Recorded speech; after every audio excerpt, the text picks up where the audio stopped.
G'day you beautiful people and welcome back to another One Piece video. Today we're going to be checking out some things to look out for when you're cracking open OP03, when you finally get your grubby little hands on it. If you haven't seen our last video we checked out some cards to pick up before OP03 drops, just so you're all ready, prepared, and probably going to score yourself some nice deals on some cards, which will probably go up. But yeah, once again, if you haven't seen that video, we'll leave it up somewhere up here in the card for you guys to go and check out. Now in today's video we're going to be looking at cards from set 3 Pillars of Strength that are either from like uncommon rarity upwards that are going to be playable, that you'll need for certain decks, or some alternate arts that you could probably use to recuperate some cash. So if you're a collector, basically you want to get anything, but if you're just a player looking to make things nice and cheap for you, as possible as you can for yourself, yeah, we'll look at some alternate arts which are probably going to be worth a bit more because there'll be playable ones which you can then sell on, so you can use some extra cash to complete your play sets, all that sort of other stuff. If you do like today's video, make sure you give it a thumbs up, make sure you subscribe to the channel, and let us know in the comment section what you like, or any kind of feedback you have for us on this video today. But enough talking, let's have a look at some cards. All right, first of all, we're going to have a look at red. So first of all, Ace does have an alternate art here in set 3. So Ace is going to be a money leader alternate art card. Ace is going to be super playable, one of the probably top ranked decks, especially one of the top new decks coming out from OP03. So if you find yourself one of those, you want to make some extra cash back, it's probably going to sell for a fair bit in especially the early stages of set 3. Who knows what's going to happen in the late stages, sets beyond, but definitely early on it's going to be a little bit of a pricey card. Next on the list we have ourselves Izo. Izo is a super playable card in set 3 for red. Pretty much any red deck that's running any kind of Whitebeard package is going to be running this right here, just because it is searcher for Whitebeard cards. And so your Zoro, your Whitebeard, your Ace, they're all running a Whitebeard package in most builds, so super playable card. It is a rare, so look out for that in the cards that you're pulling out. Very similar thing can be said for Buggy, the next card here that we have. So Buggy is another searcher. Searchers event cards, and yeah, your Ace and your Whitebeard are very event card heavy. Some variants of Zoro are as well, and which makes this card super playable. So a great one to look out for. An uncommon, so you're probably going to find a few more than you would the Izo, but great card to pull out and set aside. The other card that does see some play, that is a rare, is the Marshall did teach here. There's some variants of Zoro that are playing this, some in the others, probably more going to be seen in Zoro, but another card to just look out for if you are cracking open some packs. One that's going to be played in pretty much all of the decks here is our good friend Marco. Yeah, played in Ace, Whitebeard, Zoro, played in all of them. So super handy to find this one. Pull this one out. Is the first super rare that we're going to be looking at. It also does have an alternate art, which is this Marco right here. So this one's probably going to be some nice money if you do pull this and you're not looking to bling out your deck. Great way to recoup some cash, help you finish off your other decks, or spend your money elsewhere. So that's a great one to look for. Next up, we'll have a look at Crossfire. So this is an uncommon, mainly going to be used in Ace. So if you're looking to play Ace, this is something you want to pull out and use. Does synergize with Whitebeard, with Newgate, so it can be played in there as well. Doesn't synergize with the Zoro, so it's just mainly those two red builds that this one will work with. Fire Fist is the next one that we've got on the list, mainly also used in Ace, but is a fairly generic kind of removal, so it can be used in any kind of a red deck, and it is actually the first event card that we see an alternate artwork for. So how cool does that one look? But it's probably going to be priced a bit higher compared to the other regular alternate arts, just because it has that playability to it. The last one that we're looking at out of red is a rare, which is Flame Emperor. Just going to be used in Ace because that's the only leader that it synergizes with right now. But if you're looking to play Ace, one thing to pull out and set aside. All right, moving on to green. So green, both Kuro and Arlong, both the new leaders, they both have alternate arts, which is absolutely great. But neither of them are very competitive in terms of the general meta. But yeah, alternate art leaders, new stuff.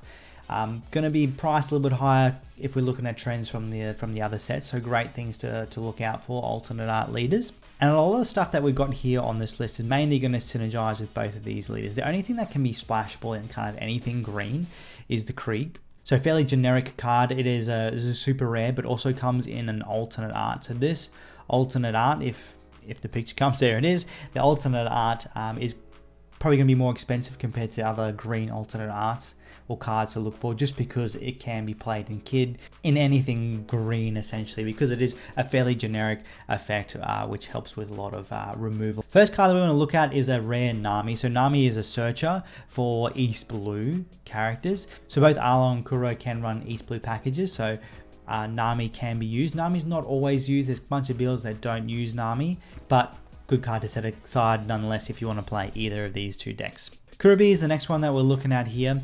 So used mainly in Arlong, great effect on play, rest something. The trigger does the same thing, and yeah, Arlong can spam out these characters with trigger effects, so a great one to have there, mainly for Arlong. Same here with Chu, you can then KO something you've rested with Kuribu. And this one is uncommon, I'm going to find a few more of them as well. Hachin is as a 2k counter, which is great. Great to see another one of those for green. And synergizes well with both of these leaders as well. It is an uncommon, you're going to see a few more of them compared to the rares, but also a great card to set aside if you want to play these, in particular if you want to play Arlong. Alright, next up we're looking at Jin. So Jin is a card that can rest stuff if your leader is East Blue, which both of them are, so great synergy for both of these leaders. But this one's probably more seen in Kuro, just because it has more room for those East Blue characters. And it does have an alternate art as well. So this may not be up there compared to some of the other alternate arts that we've looked at already, just because it is playable in these decks. But as I said before, these decks aren't super meta, so it may not be as expensive, but still maybe something that we can help recoup some cash. Next up, we got Django. So this card can see some play in both of the decks as well, synergizes with that whole East Blue archetype as well. Probably more maybe in the Kuro build, just because that has more room to run more East Blue kind of characters. And it is a rare, so it's something, yeah, if you want to play green, East Blue kind of variants, you're going to need to pick this one up. Well, not need, but it can be handy to have in those decks. Okay, moving on to blue. So we've got Nami to start us off. So Nami, great deck, going to be a lot of fun. Did do really well over in Japan before they introduced the ban, which we now have. So Nami's kind of viability, popularity, playability is still yet to be decided. The deck is definitely not as consistent with getting off that secondary win condition of decking yourself out. But nonetheless, Nami is going to be a bit more of an expensive alternate art. First of all, it's Nami. Second of all, can see some competitive play as well. So going to be a great one to look out for as an alternate art leader. Okay, running through these, Kaya is a 2k counter. Helps with draw, so a great card to just kind of have for blue in general. A lot of blue decks, not just Nami, can utilize this really well. So this is a great one to look out for as you're opening up boxes. Nojiko is the next one that we've got here. This one synergizes with the Nami leader, built all around that. So if you want to play Nami, this is one you're going to be looking out for. An uncommon, so probably get a couple in a box that you'll open. Next one we're looking at here, another uncommon, is Boodle. So it does synergize well with the Nami, can be used just because it can help trash, help you get to that alternate win condition, a blocker, which is nice. Not a must-have at a full play set. There are some variants that do run it, some that don't, but a great one to pull aside if you do want to play Nami. Next up on this list, we got Usopp. I just got that this is the alternate art, so there's a regular art of this one, and so there's a Rush blue card, does have that trashing effect when you deal life damage to your opponent's life. There are a few other cards on this list which do the same thing, but offer some other effects outside of just being a rush attacker. So this one's probably sees the least play when it comes to Nami with that same kind of trashing effect.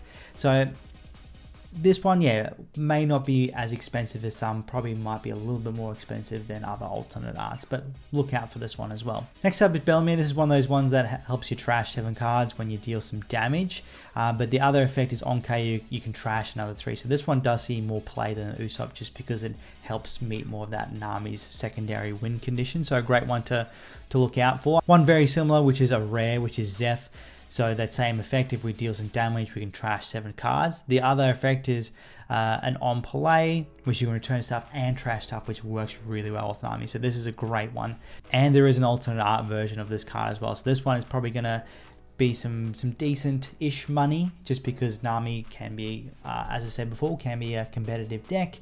Still need to try and figure out where exactly it fits in the meta after the changes from what we've seen in Japan. The last one that we want to have a look at here is an uncommon, which is Asanji's Pilaf. So this is a great one, works really well with the Nami archetype, just more draw power on both effects there, and yeah, super great to have to try and meet that other win condition. Right, moving on to purple. So purple's new leader, Iceberg, does have an alternate art in this set, so probably going to be worth a little bit more compared to some of the other alternate arts. The deck is not super competitive, but can be super fun, can be super powerful, hard to deal with sometimes. So yeah, look out for the alternate art. By the way, what do you guys think of the new alternate art leader style? Going more away from that like manga to like a black and white sketchy kind of feel. I like them. I like both of them, which is great. First one to go on this list is Kokoro. So Kokoro is a searcher for the Water 7 archetype for that Iceberg deck. So if you want to play Iceberg, you're going to need to run 4 of these, so look out for these when you're opening up some packs. Khalifa is another one that you probably sees a fair amount of play. It's a 2k counter, has a great draw power effect, can be used with Iceberg's effect fairly easily as well. Next up we have Kaku. This is another one that sees a fair amount of play in an Iceberg build. It is an uncommon as well, so you're going to see a few more than say the rare of Kokoro. Tailstone is another one. This one is a common, but a good one to take note of if you want to set some things aside for Iceberg. Next up we have Paulie. So Paulie does see some play in Iceberg, and it is a super rare, so you're going to need to try and hunt these ones down if you want to play some Iceberg. And there is an alternate art version of this card as well, which is beautiful. I think it's one of the nicest looking alternate arts from this set, but can be used to try and recoup some money if you're not trying to bling out an Iceberg deck. The last one that we have on the list here is Lucy. So this is a rare, does see some play in Iceberg as well. So a great one to set aside for those Iceberg builds. All right, moving on to black. So black, Lucy is one of the leaders for black. I think Big Mum is the other one. Neither of them have alternate arts in the set. So no big fancy dollars to be made from the leaders from black in this set, but we do have a couple of great alternate arts in terms of characters. First one that we have here is Spandam. So Spandam is a searcher for CP9 archetype. So Lucy, you can run a Navy or a CP9 build. Great searcher if you're running that CP9 build. This is the alternate art version of the rare. All right, next up for black, we have Brand New. So Brand New is like the Navy searcher. So Spandam was the CP9 searcher. Brand New is the Navy searcher. So if you're running the Navy variant of Lucy, great searcher to pop in there. Also really good for smoker builds as well. A rare, no alternate art for this one, but pull this rare out if you want to be playing some black in OP03. Fukuro is the next one we've got here. A great one to run in pretty much any black deck. It's a blocker that can be KO'd by effects. Super nice. Next up, we're introduced to another 2k counter for black, Khalifa. So Khalifa is a rare. Played in the CP9 version of Lucy, but can be played in any kind of variant of black because the effect is fairly generic. So a great one to pull out of your bulk as well. And Khalifa does have an alternate artwork. This is probably going to be up there in terms of the alternate arts, just because Khalifa can be quite generic in its black support.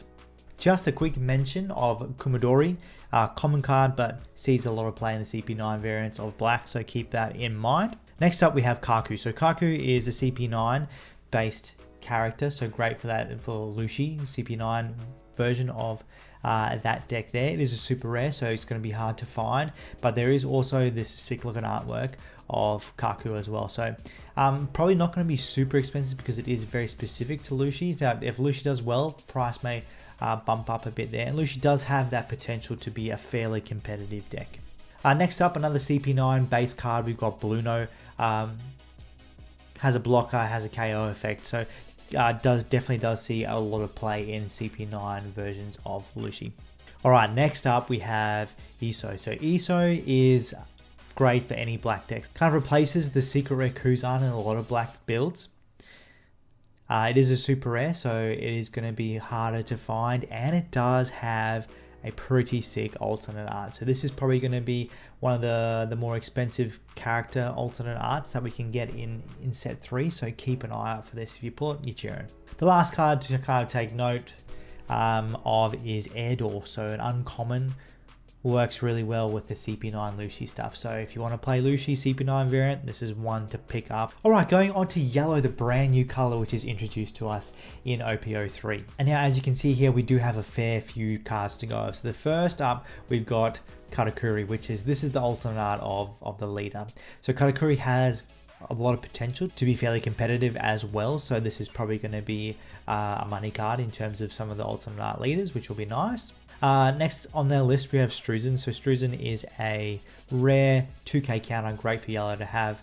Also can work well in things like Arlong as well, which is nice to see. So this card does see some play in yellow and in the Arlong green yellow builds. Next up, we have Pudding. So Pudding is a searcher for the Big Mom's deck and playstyle. So going to see 4 of in a lot of yellow decks. So great one to pick up there. And it does have an alternate art as well. So this is gonna be fairly up there in terms of value, similar to that Nami kind of style as well. Next up, we have another 2k counter. This is Asanji.